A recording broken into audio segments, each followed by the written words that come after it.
আসসালামু আলাইকুম। আমার টাকা তার টাকা, তার টাকা আমার টাকা। বিয়ের 15 বছর পর এই ধারণাটা একদমই মিথ্যা মনে হলো আমার কাছে। বিয়ের শুরু থেকে আস্তে আস্তে বুঝেছিলাম, ভেবেছিলাম সময়ের সাথে সাথে পরিবর্তন আসবে। পরিবর্তন এসেছে। আগে যেটা ছিল ধোয়া ধোয়া, এখন সেসব একচোখা বিষয়গুলো দিনের আলোর মতন স্পষ্ট হয়ে এসেছে। আমি মেহজাবিন হক মাসিয়া। আজ থেকে 15 বছর আগে ভালোবেসে বিয়ে করেছিলাম আকাশকে। বিয়ের প্রথম জীবনে টানাপোড়েন ছিল, ধীরে ধীরে গুছিয়ে নিয়েছি সংসারটাকে। মাটির চুলো ছেড়ে গ্যাস, ওটিপি ছেড়ে কাঠ, চার্জার ফ্যান ছেড়ে আইপিএস, 2 রুমের বাসা ছেড়ে টাইলস করা বড় বাসা। এভাবেই গুছালাম সংসারটাকে। এসব করতে যে আমার বাবা মাকে সেভাবে সাপোর্ট বা সহযোগিতা কোনোটাই করতে পারিনি। কিন্তু হঠাৎ করে বুঝতে পারলাম আমার বাবা মায়ের প্রতি আকাশের দায়সারা উদাসীনতা, আমার আত্মীয়দের প্রতি অসামঞ্জস্য দৃষ্টি। আকাশ যখন বাড়িতে যায়, বাবা কি খাবে, মায়ের কিসে ভালো হবে, সবার কি চাওয়া, সব নিজের হাতে করার চেষ্টা করে। এমনকি বাড়িতে এসে ফোন করলে তার বাড়ির সবার খবর রাখে। আমার খুব ভালো লাগে তার দায়িত্ববোধ দেখে। গর্বও হয় এটা ভেবে যে আকাশ আধুনিক হলেও আলট্রা নয়। সন্তান হয়ে বাবা মায়ের দায়িত্ব, ভাই বোনের কর্তব্য সে সবই পালন করছে। এতদিন এসব দেখে তৃপ্তি পেতাম, কিন্তু যখন আমার বাবার বাড়ি যাওয়ার সময় হয়, দেখি আকাশ আমাকে গুনে গুনে টাকা দেয়। 2 কেজি মিষ্টি, একটা বড় মাছ, গাড়ি ভাড়া, ছোটদের খাবার, ব্যাস। টাকা যখন ছিল না ভাবতাম টানাপোড়েন, তাই মিতব্যয়ী। সেটা যখন দীর্ঘদিনের অভ্যাস হয়ে গেল, তখন আর মানতে পারলাম না। কারণ আকাশের যেরকম দায়িত্ব আছে, আমারও আমার পরিবারের ভালো মন্দ দেখার কর্তব্য রয়েছে। আমি কোনোদিনও আমার বেতনের টাকাকে নিজের টাকা মনে করিনি। নিজে 2-4 টাকা সঞ্চয় করব, তার প্রয়োজন অনুভব করিনি। কিন্তু আজ আমি বুঝতে পেরেছি এইসবের প্রয়োজন রয়েছে। একদিন আমার মামি শ্বশুরি শুনে বলল, তুমি খুব ভালো করেছো মা, নিজের কিছু গোছাতে হয়।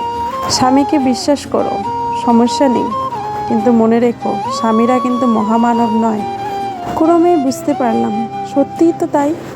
আকাশ নিজের বাবা মায়ের খবর প্রতিনিয়ত রাখলেও আমার মা বাবার খবর কখনোই খোঁজ রাখে না। মাসেও একদিন ফোন করে না। নিজের বোনের কোনো খবর পেলে অস্থির হয়ে যায়, কিন্তু আমার কোনো আত্মীয় স্বজন অসুস্থ হলেও কল করে জিজ্ঞেস করা তো দূরের কথা, আমাকে জিজ্ঞেস করে জানতেও চায় না। অবশ্য ভুলটা কিন্তু আমারই। আমার প্রথমে বোঝা উচিত ছিল মুখ ও মুখোশ সবটাই মানুষের আচরণ, তাদের আলাদা করে বৈশিষ্ট্যের মাধ্যমেই চেনা যায়। বিয়ের প্রথমে সবার সামনে আকাশ আমার মা বাবাকে আমার শ্বশুর আমার শাশুড়ি বলে সম্বোধন করত। বিষয়টি ধরতে পারলেও তাও ভাবতাম নতুন নতুন, তাই লজ্জা পাচ্ছে। বেশ কিছুদিন পরে একদিন জিজ্ঞাসা করলাম, তুমি আমার মা বাবাকে এভাবে কেন সম্বোধন করো, এটা কেমন কথা? সে যে উত্তর দিয়েছিল তার জন্য মোটেও প্রস্তুত ছিলাম না।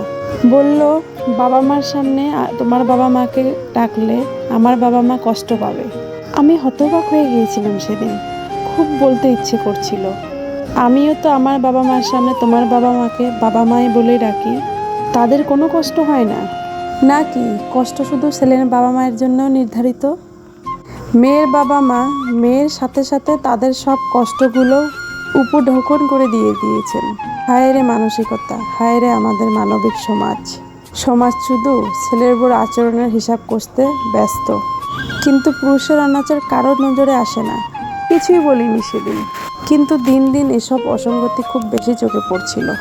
দেখতে দেখতে একদিন সিদ্ধান্ত নিলাম, সামর্থ্য থাকা সত্ত্বেও যদি বাবা মার জন্য কিছু না করি, পাপটা কিন্তু আমারই হবে, আকাশের হবে না।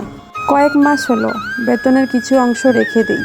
শীত আসছে, গত মাসে মাকে একটা গিজার কিনে দিয়েছি। গত পরশু বাবার পছন্দের মাছ, ঔষধ, মায়ের পছন্দের চিংড়ি, টাকি শুটকি, আরও কিছু নিত্য প্রয়োজনীয় জিনিস কিনে দিয়েছি। প্রিয় মানুষের জন্য কিছু করা এক অন্যরকম আনন্দ। তাদের অবস্থা শোচনীয় নয়, তবুও সন্তান হয়ে তাদের ভরসা হতে পেরে এখন মানসিকভাবে খুব হ্যাপি। গত মাসে যখন মায়ের জন্য একটা দামি শাড়ি নিয়ে গেলাম, মা বলল, এত দামি শাড়ি কেন আনিছিস? এত দামি শাড়ি আমি পরি না। আমি বললাম, না পরলে রেখে দিও। রাতে সবাই ঘুমিয়ে পড়লে দেখি মা সেই শাড়িটা কাঁধে মেলে আয়নায় দেখছে। আমি সেই দৃশ্য দেখে কেঁদে ফেলেছিলাম। এমন সুখের কান্না যেন রোজ কাঁদতে পারি। শুধু কি ছেলেদেরই পরিবার দেখার নিয়ম? সমাজের এই নিয়মকে আমি হাতুড়ি দিয়ে গুঁড়িয়ে দিতে চাই।